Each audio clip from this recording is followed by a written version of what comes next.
Sejam todos bem-vindos ao estudo diário das Escrituras. Hoje foi bem corrido para mim, eu preparei a mensagem bem rápida aqui para compartilhar, porque já está tarde e eu tenho que editar o vídeo, subir para o YouTube ainda, e eu não posso dormir tão tarde que também de manhã cedinho, 5h20, a gente tem a nossa aula pelo Zoom, ao vivo ali, tá bom? Então eu preparei a mensagem bem rápida aqui, porque foi bem corrido para mim. A gente vai continuar estudando hoje aqui João capítulo 14. Inclusive ontem eu me perdi um pouco nas anotações na hora de gravar a mensagem, né? E eu vou compartilhar a mensagem que eu estava compartilhando ontem aqui, né? O versículo que faltou. Bom, é bem naquela parte em que Filipe pergunta para Jesus Cristo, né? Mostra-nos o Pai e basta, né? Se Jesus Cristo mostrasse o Pai Celestial ali para eles, né? Eles estavam satisfeitos, né? E aí Jesus Cristo responde: estou há tanto tempo convosco, Filipe, e não tendes me reconhecido, né? Quem vê a mim, vê ao Pai, né? Ou seja, aqueles que pudessem, já era para os discípulos ter percebido que as palavras que Jesus Cristo falava eram as palavras do Pai. Portanto, era a mesma coisa de ser as palavras do Pai. Ou as obras que Jesus Cristo fazia eram as mesmas obras que o Pai Celestial faria. Então, quem vê ao Filho, vê ao Pai, né? Nós costumamos dizer assim, que você consegue enxergar o poder de Deus na natureza, na criação, no sol, todas as coisas. A gente consegue enxergar o poder de Deus nessas coisas, mas enxergar Deus somente com Jesus Cristo, né? Que é por meio de Jesus Cristo que a gente identifica o Pai. Inclusive, a escritura que eu não estava achando ontem nas anotações ontem, aí eu trouxe de novo aqui, que fala que Jesus Cristo, ele se espelha no Pai em tudo que ele faz, tanto nas falas, no que ele falava, como também nas obras que ele fazia, tá bom? Vamos ver aqui rapidinho, ó. João capítulo 5, versículo 17. Jesus Cristo tinha curado num sábado, né? E os judeus criticaram ele por causa disso. Então ele disse: Jesus lhe respondeu: meu pai trabalha até agora e eu trabalho também, né? Então Jesus Cristo falou isso. E aí eles ficaram irados, né? Porque Jesus Cristo estava se fazendo igual a Deus. E aí Jesus Cristo responde assim para eles, João capítulo 5, versículo 19 e 20. Mas Jesus respondeu e disse-lhes: na verdade vos digo que o filho por si mesmo não pode fazer coisa alguma se não ouvir fazer o Pai. Porque tudo quanto o faz, o filho faz igualmente, porque o pai ama o filho e mostra todas as coisas que faz. Perceberam? Jesus Cristo, ele falou: tudo o que eu faço porque eu vi o pai fazer igualmente, né? E aqui eu quero expressar a minha opinião pessoal, tá bom? O que eu acredito. Eu acredito que essa escritura aqui não está falando de algo figurativo. Eu acho que é uma escritura literal. Realmente o Pai Celestial mostrou a Jesus Cristo as obras que ele fez. E, portanto, Jesus Cristo fazia as mesmas obras do Pai dele. E por isso que a escritura de ontem falava sobre isso, né? Jesus Cristo falando: quem vê a ele, vê ao Pai, né? Porque ele faz as mesmas obras que o Pai.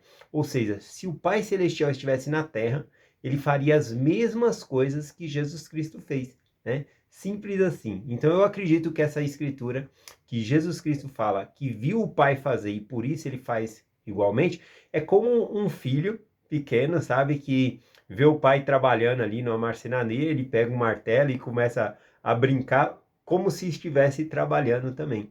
Então, eu acredito que o filho, Jesus Cristo, ele fazia o que o pai fazia, né? Então essa escritura para mim, ela é literal, tá bom? Vamos continuar a mensagem aqui em João capítulo 14, a partir do versículo 15 aqui. Conforme eu falei, não deu muito tempo de estudar, então vou ler alguns versículos aqui e compartilhar alguns sentimentos. Bom, versículo 15 aqui diz assim, ó: se me amais, guardais os meus mandamentos, né? Aqui não é uma condição assim, né, do jeito como nós, né, pais, para manipular os filhos, para falar: ó, se você me ama, lava essa louça, né? Não é isso que está dizendo aqui, tá bom? Aqui essa escritura está mostrando que o amor e a obediência, elas estão ligadas, elas estão separadas, elas não existem separadamente, tá bom? Repare só, se me amais, guardais os meus mandamentos. Então, quando a gente ama, a gente quer fazer a pessoa feliz. Então a gente vai fazer aquilo que lhe agrada. A gente não vai querer desonrar ou coisa assim. Então, o obedecer a Deus está ligado ao mandamento, né? Está ligado ao amor. O amor e a obediência estão ligados, são inseparáveis nesse caso aqui. No caso, a pessoa obedece porque ama a Deus, né? Tem uma história, né? Deixa eu compartilhar com vocês rapidamente. Tinha um casal, já tinha um grande tempo que eles estavam casados, e de repente eles tiveram uma briga feia, né? A mulher sempre pediu para o marido acompanhar ela no mercado. O marido nunca gostou e nunca foi, aliás, né? Ele falou que mercado eu não faço, eu não gosto, né? E nunca foi. E um dia que ele foi, né? Ele quis agradar a mulher, ele falou, eu vou no mercado, né, com você hoje. Ela ficou feliz, foram. Só que nesse dia eles brigaram, né? E essa briga ficou muito intensa. De maneira que líderes religiosos tiveram que intervir ali, né?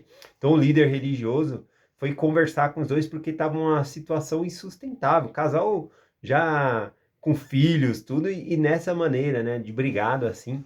E aí então o líder se pôs entre os dois ali e falou: nós vamos ter uma conversa.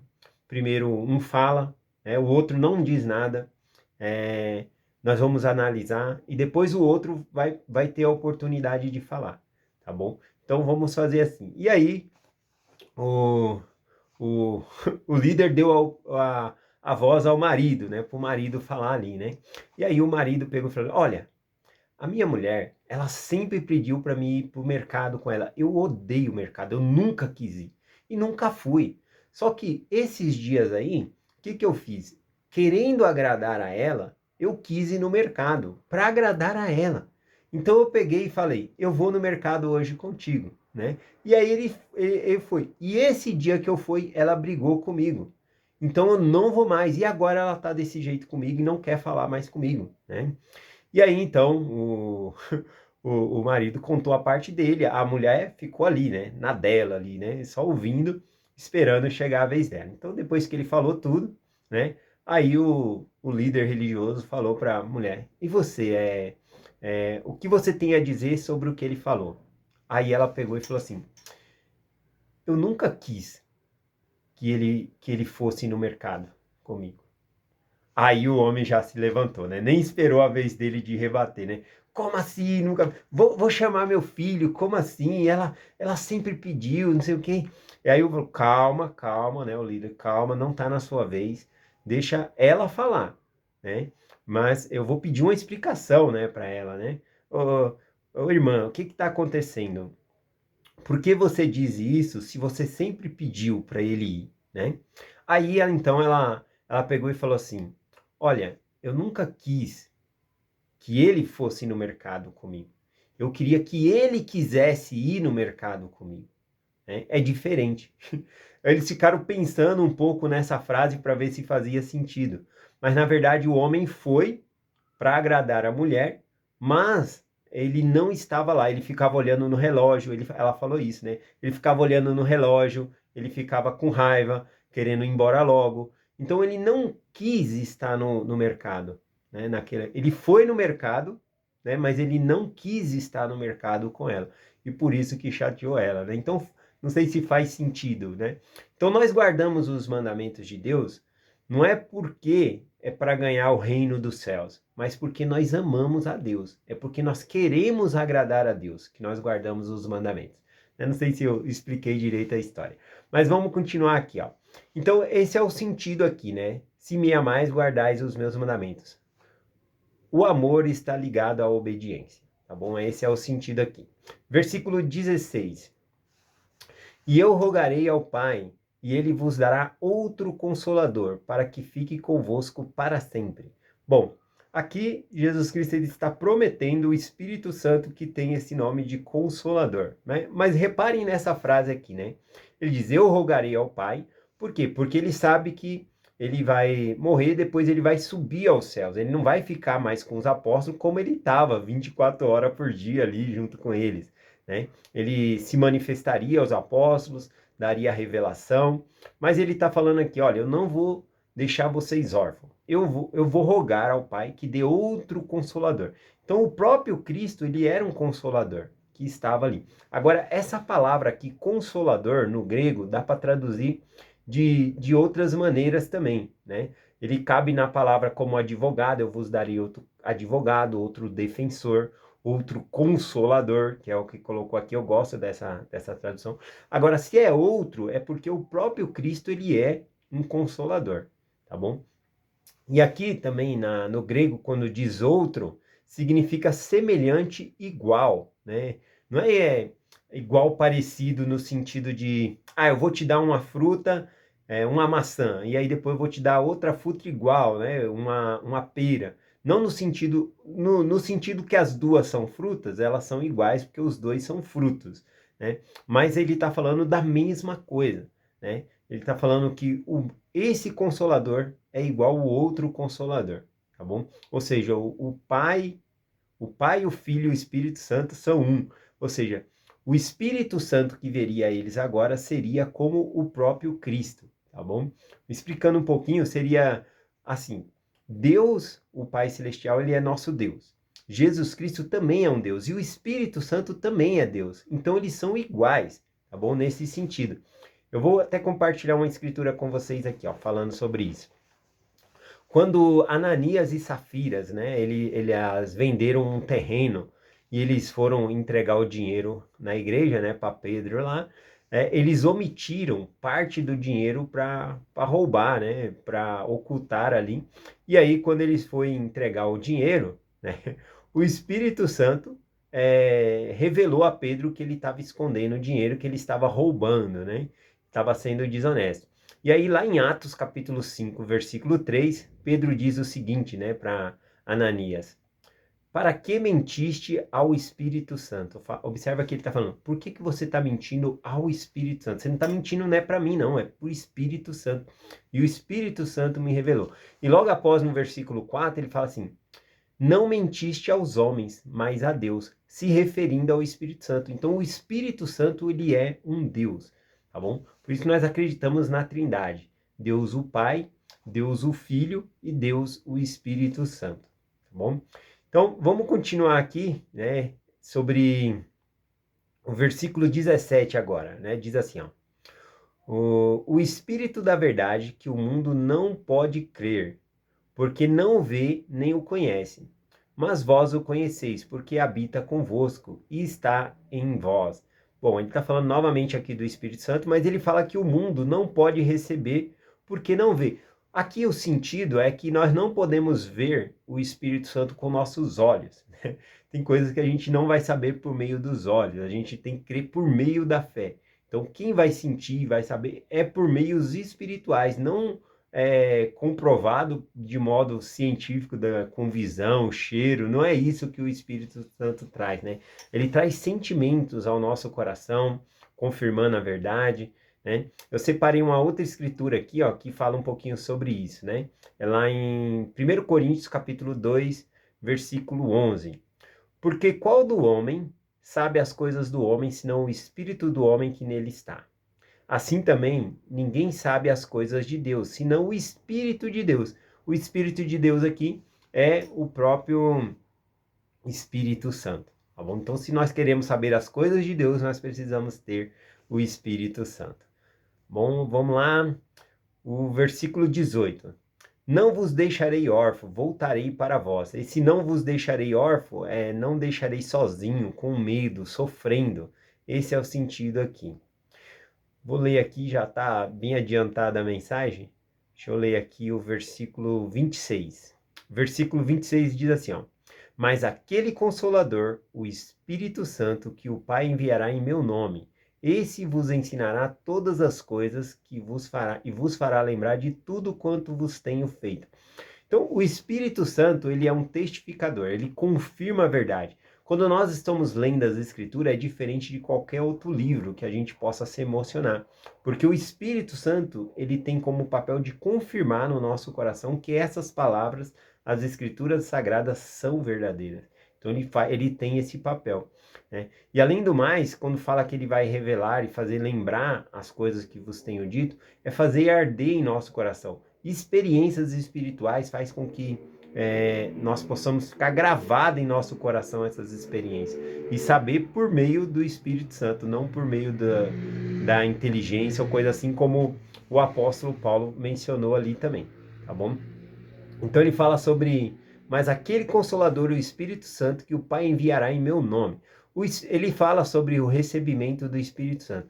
Nessa época, a nação de Israel aqui vivia sobre a lei do sacerdócio arônico, né? Tanto que João Batista falava, né? Eu vos batizo com água, mas vem um que é mais poderoso do que eu, esse vos batizará com fogo, com Espírito Santo.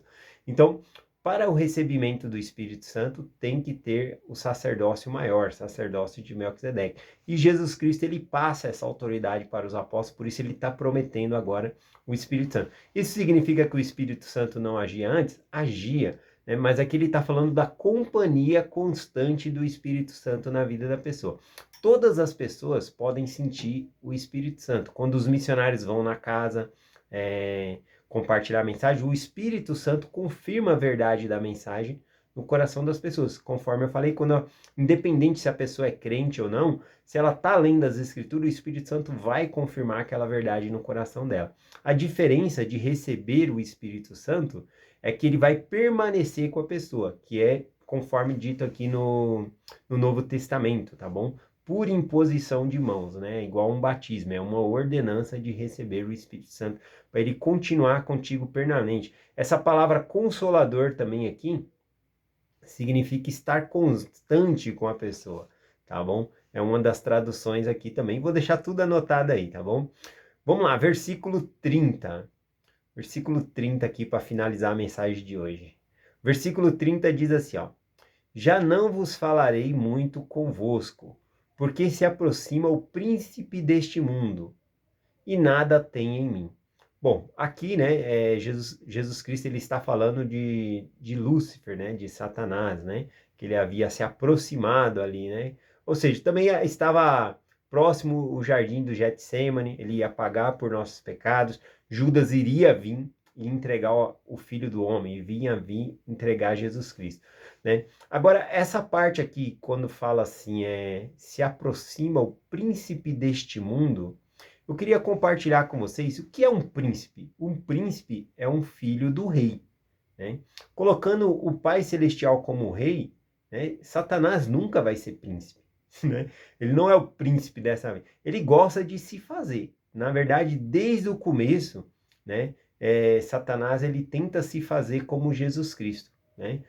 Querendo se passar por Jesus Cristo para enganar as pessoas. Tá bom? Então, ele tenta se passar como o dono deste mundo, como o príncipe deste mundo, mas ele não é o príncipe desse mundo, tá bom? Aqui essa tradução, ao invés de dizer que ele se aproxima o príncipe deste mundo, na tradução de Joseph Smith, diz assim, ó: já não vos falarei muito convosco, porque o príncipe das trevas, então aí sim, ele é o príncipe das trevas, né? Ele não é o príncipe deste mundo.